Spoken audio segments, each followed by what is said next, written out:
Mobile ಅಂಗಡಿ ಮಾಲೀಕನಿಗೆ ಚಾಕು ಇರಿತ, ಆರೋಪಿಯ ಬಂಧನಕ್ಕೆ ಆಗ್ರಹ, ರಸ್ತೆ ಬಂದ್, ಪ್ರತಿಭಟನೆ. ಹೌದು, ಇದು ಚಿತ್ರದುರ್ಗ ನಗರದಲ್ಲಿ ಮೊಬೈಲ್ ಅಂಗಡಿ ಮಾಲೀಕನ ಮೇಲೆ ಚಾಕು ಇರಿತ ನಡೆದಿರುವ ಘಟನೆ ಆತಂಕಕ್ಕೆ ಕಾರಣವಾಗಿದೆ. ಸಂತೆ ಮೈದಾನ ಬಳಿಯ ಮೊಬೈಲ್ ಅಂಗಡಿಯಲ್ಲಿ ಈ ಘಟನೆ ನಡೆದಿದೆ.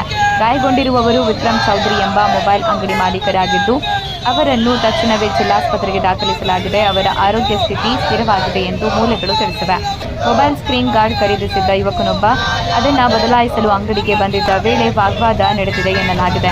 ಬೇರೆ ಬ್ರ್ಯಾಂಡ್ನ ಸ್ಕ್ರೀನ್ ಗಾರ್ಡ್ಗೆ ಹೆಚ್ಚುವರಿ 100 ರು ನೀಡಬೇಕು ಎಂದು ಅಂಗಡಿ ಮಾಲೀಕರು ಕೇಳಿದ ಹಿನ್ನೆಲೆಯಲ್ಲಿ ತಕರಾರು ಉಂಟಾಗಿದೆ. ಹೆಚ್ಚುವರಿ ಹಣ ನೀಡಲು ನಿರಾಕರಿಸಿದ ಯುವಕ ವಿಕ್ರಮ್ ಅವರಿಗೆ ಚಾಕುವಿನಿಂದ ಇರಿದಿರುವುದಾಗಿ ಆರೋಪಿಸಲಾಗಿದೆ.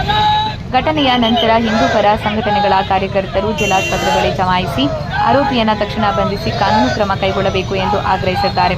ರಸ್ತೆ ಬಂದ್ ಮಾಡಿ ಟೈರ್ಗಳಿಗೆ ಬೆಂಕಿ ಹಚ್ಚಿ ಆಕ್ರೋಶ ವ್ಯಕ್ತಪಡಿಸಿದ್ದಾರೆ. ವಿಕ್ರಮ್ ಅವರು ಸಂಘ ಪರಿವಾರದೊಂದಿಗೆ ಗುರುತಿಸಿಕೊಂಡಿದ್ದ ಕಾರಣ ದಾಳಿ ನಡೆದಿದೆ ಎಂಬ ಆರೋಪವೂ ಕೇಳಿಬಂದಿದೆ. ಅಲ್ಲದೆ ಆರೋಪಿಯು ಗಾಂಜಾ ಮತ್ತಿನಲ್ಲಿ ಇದ್ದನು ಎಂಬ ಶಂಕೆಯೂ ವ್ಯಕ್ತವಾಗಿದೆ.